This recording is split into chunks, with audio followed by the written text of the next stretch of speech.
Years ago, the last remnants of magic were banished. Yet some forces cannot be suppressed by human hands. For a girl with a gift she can no longer control, her troubles with magic are only beginning.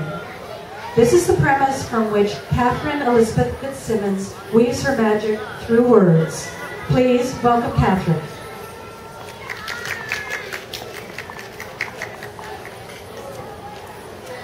I forgot to mention that she'll be reading from the book entitled Enduring Chaos, which is scheduled for release later this year. She will have a mailing list at the tent if you would like to put your name down. Thank you. Welcome, Catherine.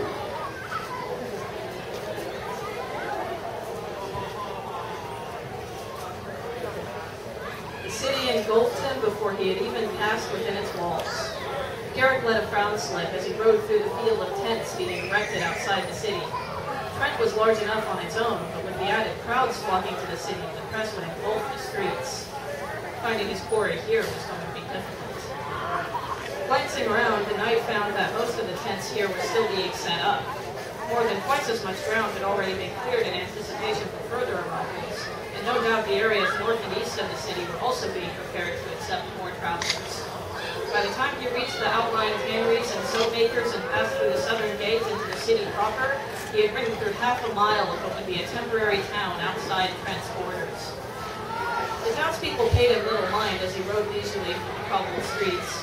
Heads down, hurrying through their tasks, even the most influential and well-known locals would be hard-pressed to recognize any particular new face with so many flocking in. He was still considering his strategy when a voice called out from the side of the road, "Well, good day, good sir." He turned his head to find a stout merchant behind a handcart crowded with small bottles and jars. "What brings such a fine gentleman out here?" Reining in his horse, Garrick leaned his arms against his knee and grinned, tempering his western accent. "Why, Relham, my good man, I hear Trent has the finest New Year's celebrations in all of Fineria." The merchant laughed. "Right you are, sir. You'll see things here you won't see nowhere else, and that's a fact. Folk come from all over to take part in Trent's Relham festivities. We even get dancers from the east for the closing ceremonies." "Is that right?" Garrick raised an eyebrow in genuine interest. "Nothing like it in the world, I'll tell you straight, sir. And the music festival's one of a kind. You couldn't see everything there is to see if you never slept throughout Relham." "Well, I hope I can still find a room with all these people coming into town." The merchant waved a hand. "Not to worry, most folk don't usually start coming in till later in the week." The knight tilted his head aside. "So soon before the festival?" "Oh, these merchants and entertainers can set up lickety-split. Just you wait, sir." Garrick grinned wryly. "I wonder if you don't also get some people leaving early on account of the noise." The merchant barked out a laugh. "Us locals are all quite tired come the new year, and anyone comes here for Relham knows it'll be loud." Garrick sat up, smiling wider at the merchant. "I suppose so. Well, I appreciate your assistance, good man."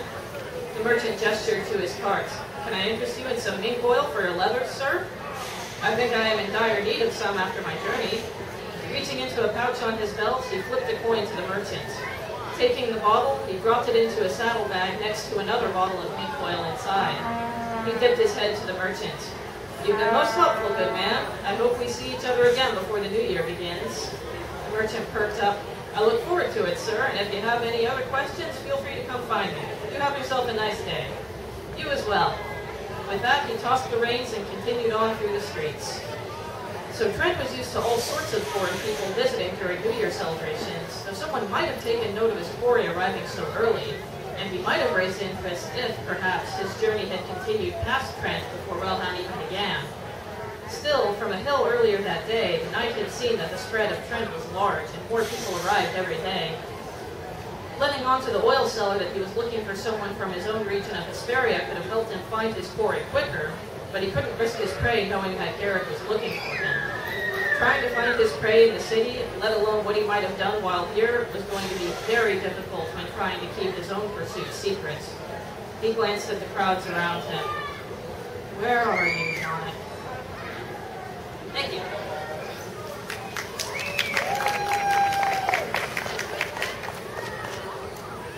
Thank you, Stephen, Sarah, Elizabeth, and Catherine for coming and reading to us.